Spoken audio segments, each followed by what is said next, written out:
2:48 p.m., August 20th, 2023. Hi.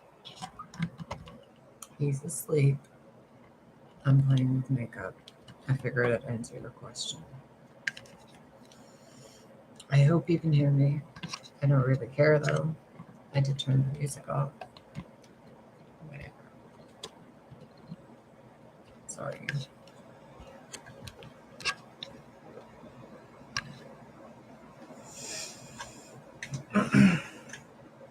Okay, so in order for me to talk to you about shuffling, wow, the lighting looks weird.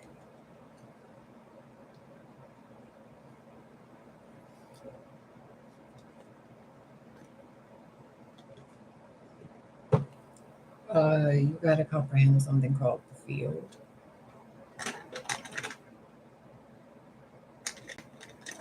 And energy.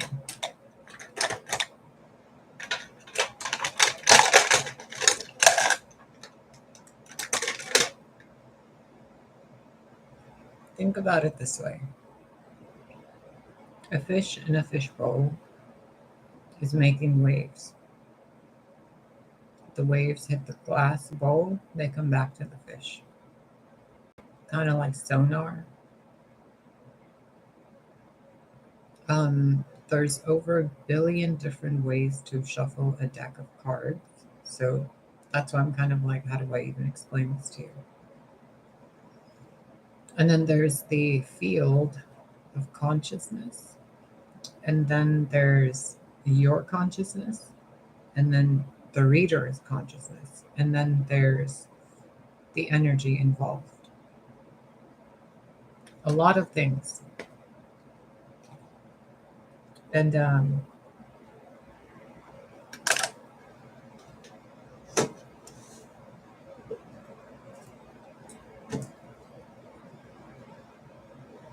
so when you're shuffling, there's thought waves.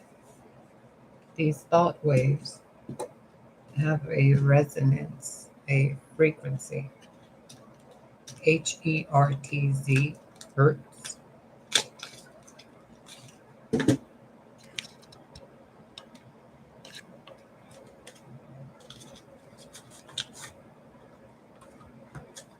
So if I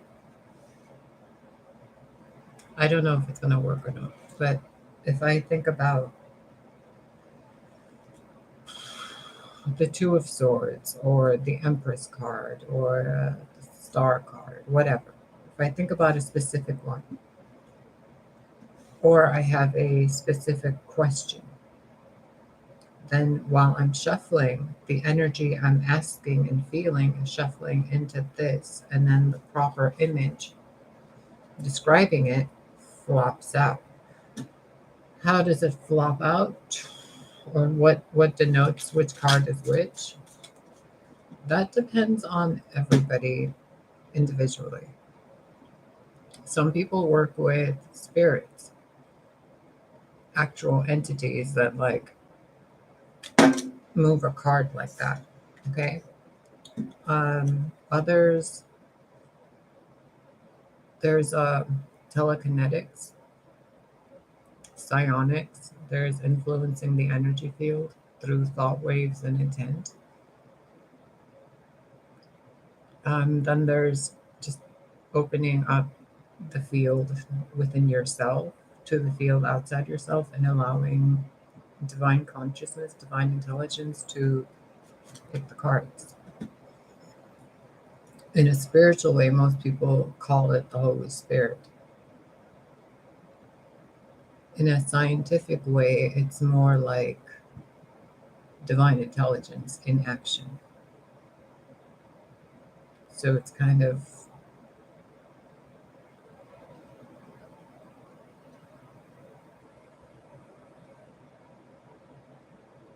magic. I'm uncertain how to explain this to you because I don't know where your level of intelligence is in this area. So let's say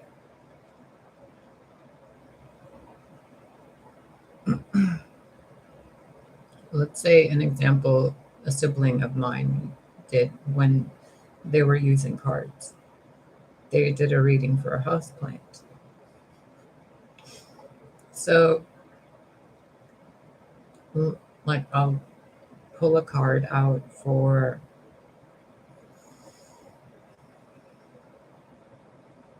the city block radius, or let's say the backyard. So we're going to focus on that part, a backyard, okay? Not yours. I'm just doing this to show you as an example. What does the backyard here need?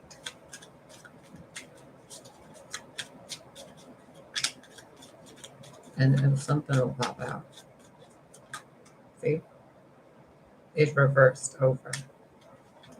What it needs is a tower, and it actually does.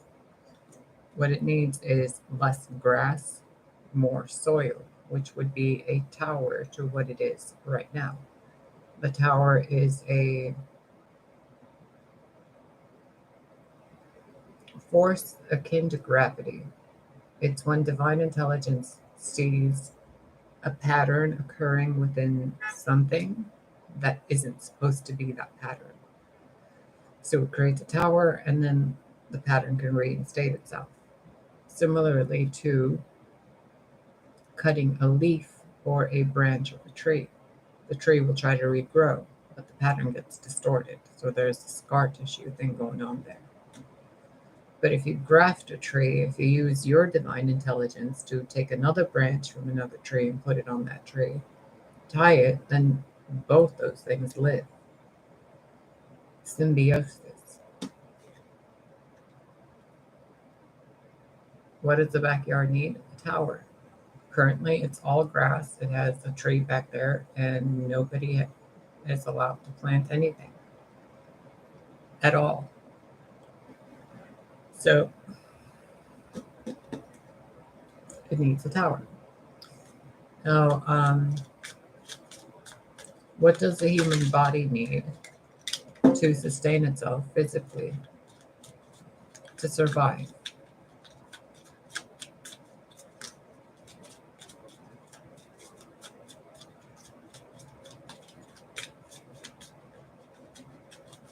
A lot of stuff. The way it shuffles changes. It feels different. What it needs is at least liquids, a full belly of food, preferably ones that have no weight to them, such as animal carcasses, things that are of nature. There's nature back there. Sigils, magic, nature. It's so weird. It looked like he or she was standing in front of a forest. Water, plants, greenery. You notice green? And then the gold colors. And the satchel of money. To hold things to themselves. To wrap themselves in earthly, soft, simple things. And to have at least 9 cups of water or liquids per day.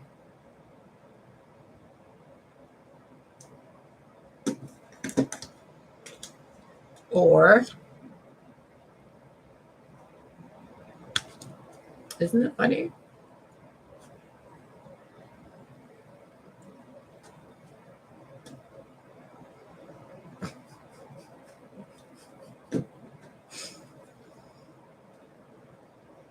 There's also ways to communicate with ancestors, beings on the other side of different veils, of different dimensions.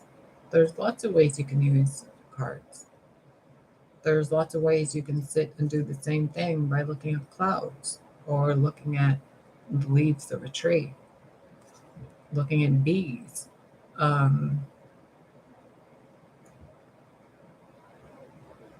There's a lot. The universe is constantly speaking.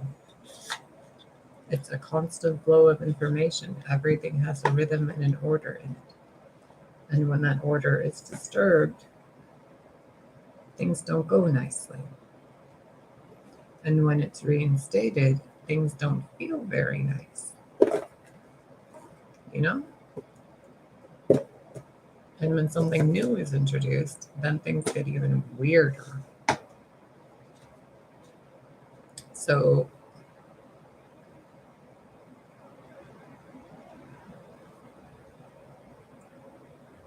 my shea butter expired.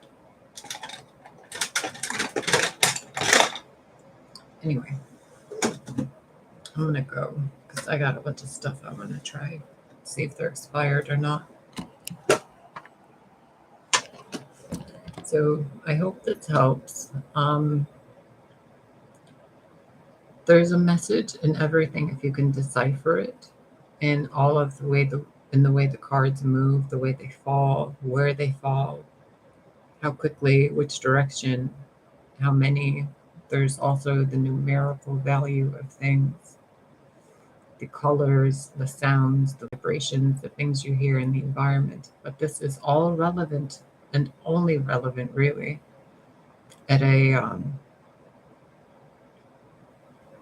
actual data gathering method where you're looking for wisdom and knowledge and bettering yourself, when it's done through divine intelligence. When it's done through certain ancestors or spirits or other realm beings or the soul, the subconscious of the self, or just the energy field of the people that are there. Sometimes the information gathered through cards is about TV shows that person's watching. And it's in their energy field, the story of that TV show. And I've seen hundreds of YouTube videos where they're doing readings on a TV show I've watched over 6 years. And I was like, how interesting. How interesting. So, and at other times, that story can play out as a TV show if your vibration is high enough to where that drama doesn't affect you. So,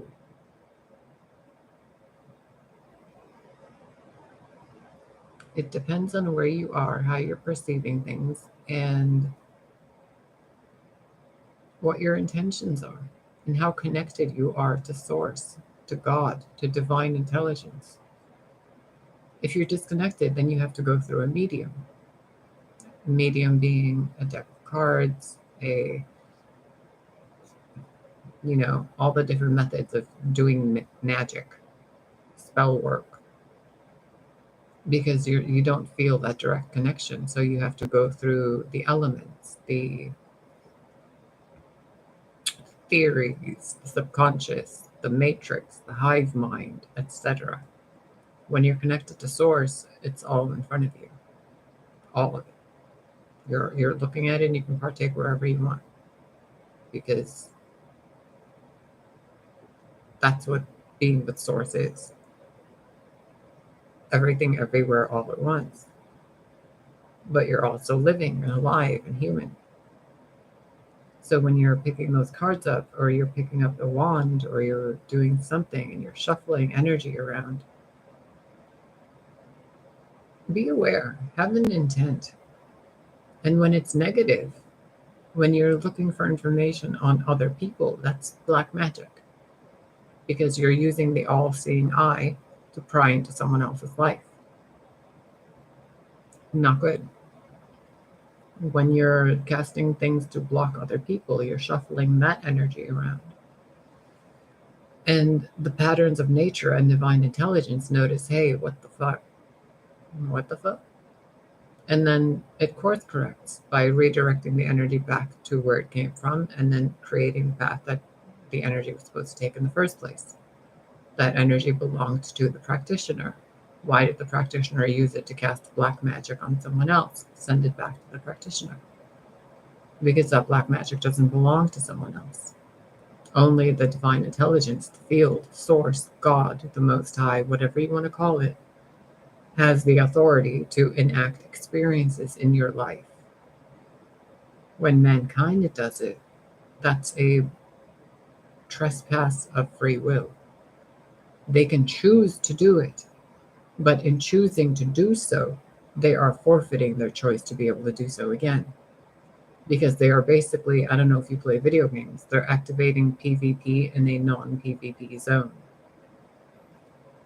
So in order to create a heaven on earth, you cannot have war, neighbor to neighbor or person to person or country to country, because that is not something of heaven. In heaven, we're all family, right?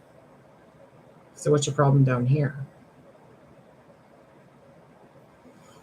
That energy that's being shuffled taps and weaves against everything else around it, creating, shockwaves, towers, etc. Realignments, readjustments, rejections, redirections. And people are like, oh, it's karma, it's God's will. Technically, it was due to everybody's individual choices and actions, kind of lapping around the swimming pool, and all that water eventually has to level out. And most people, they stay in their own filth. They don't realize that the bad stuff happening to them most of the time isn't because of other people. It's because of themselves. So, and yes, people can influence other people. There are cases and situations where there's been energy shuffled in a demonic way, in a, life altering ending kind of way. But those things are similar to wrinkles in time, a pinpoint in time, like certain things that had to happen. For example, the dentures up there, it had to happen. No matter what I did, I could not get the energy of those messed up teeth to adjust. They were incorrect, kind of. I mean, I had a small upper mandible and too many, like the teeth were too big. So over time, they were just deteriorating and hurting me, and they were causing a lot of pain, a lot of pain, a lot of pain.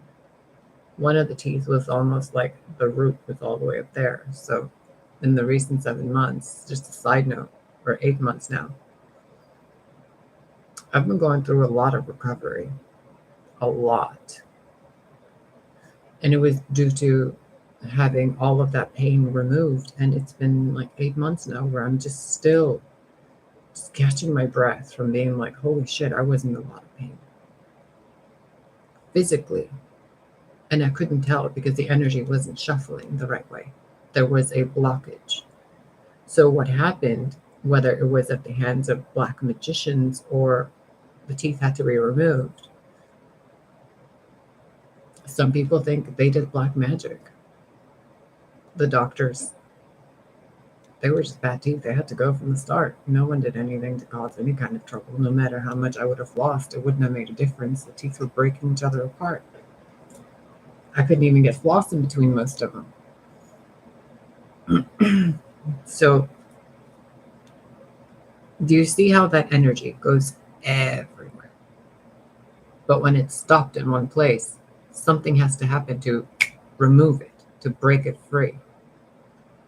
So in order for that energy to clear, some catalyst had to be brought in to cause a need to go to a dentist to have it properly looked at by a full-blown x-ray machine and being like, oh, no, those got to go right now.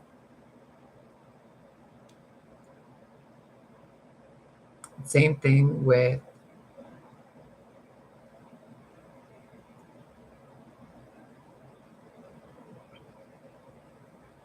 there's a really simple way I can put this.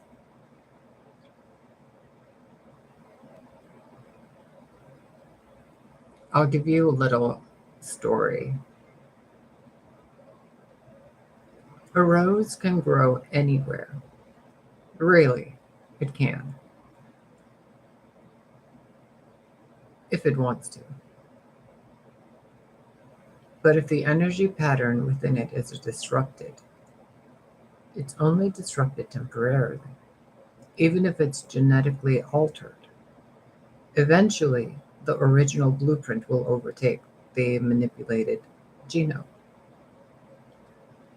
Energy is the same way. When you use energy for ill intent, it's only temporary. And only the ill-intended practitioner perceives it as their working, because it's an illusion to begin with. It's like children playing in a sandbox and the parents are right there. The children are just role-playing. With shuffling a deck of cards, the reader's energy, the reader's thoughts, the person shuffling the deck, their bare hands, the electrical impulses from the fingers to the hands, the heartbeat pulse, the rhythm of the handshake, the cards in between the shuffles, the cards in between the other cards, and how they all rotate. All of that is done through divine intelligence. Similar to how a rose growing out of a concrete, altered or petals plucked, the next bloom will be perfect anyway.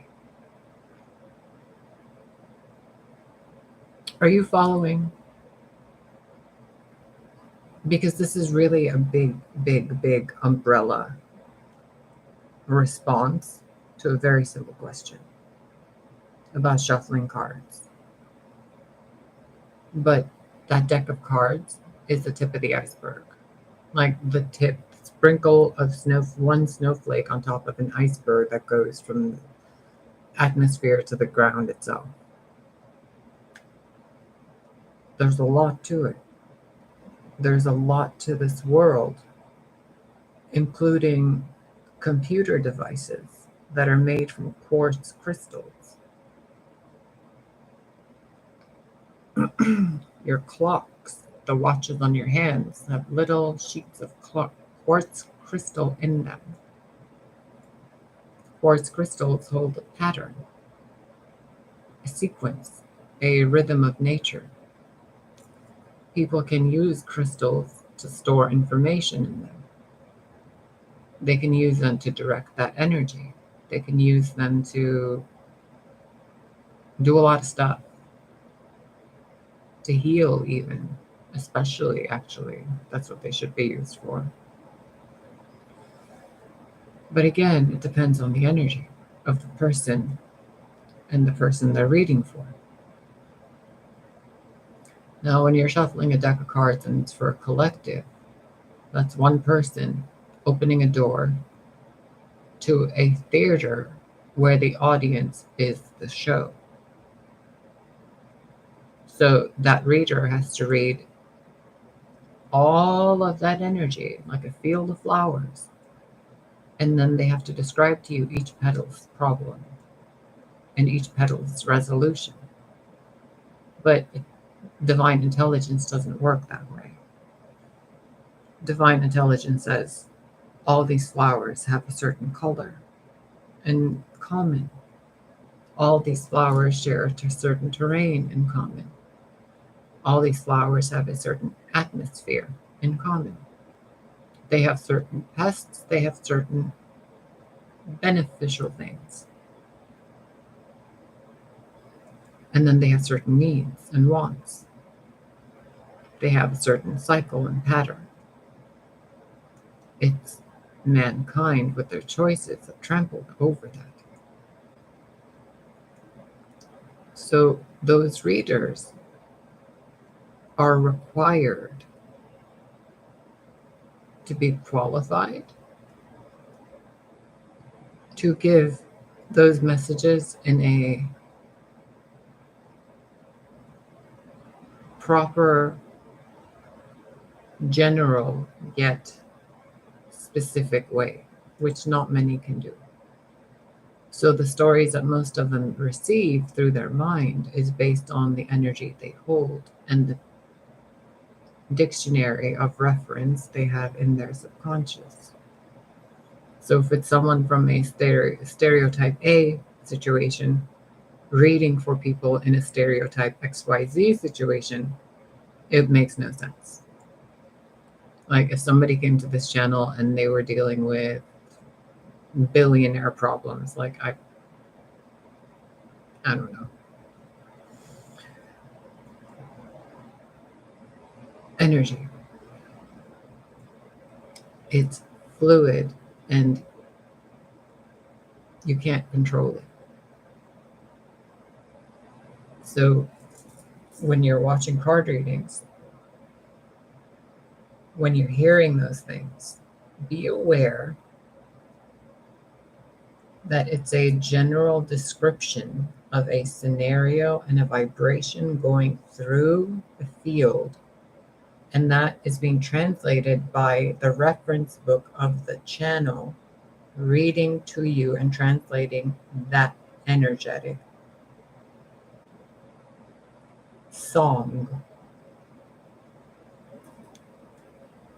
Okay? I hope that helps you. I'm going to go now. I require more coffee. I'm going to be able to say that word and the letter R. I'm learning how to speak again. This has been the first month of my life where I have had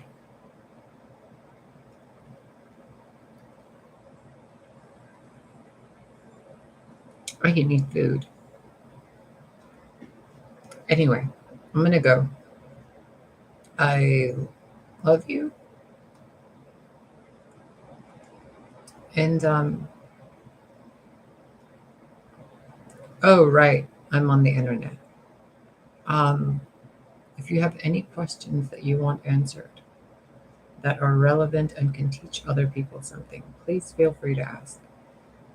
If you only have stupid shit to say, just stop. You're embarrassing your spiritual guides because they have a job where they're supposed to help you spiritually evolve. And if certain people are just creating comments or situations where they're being childish, it's embarrassing to divine intelligence.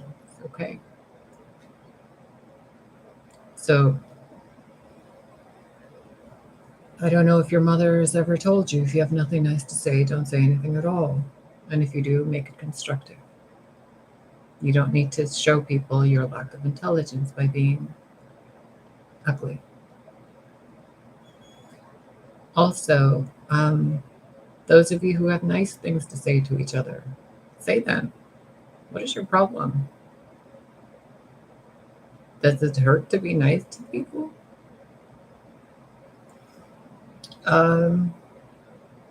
Those of you who are watching this who have no idea about the history of this channel, I'm so sorry. Hi. I'm going to go now because I've spent half an hour that I have without babysitting this little tiny werewolf who has completely shredded my shoulder and back because he likes to jump up and climb up.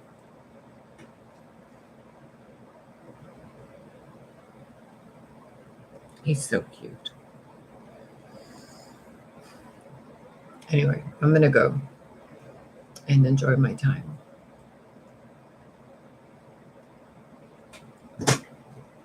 I was going to do makeup, but I have a feeling like some people might actually watch this video to get some educational purposes to it. So I hope you learned something.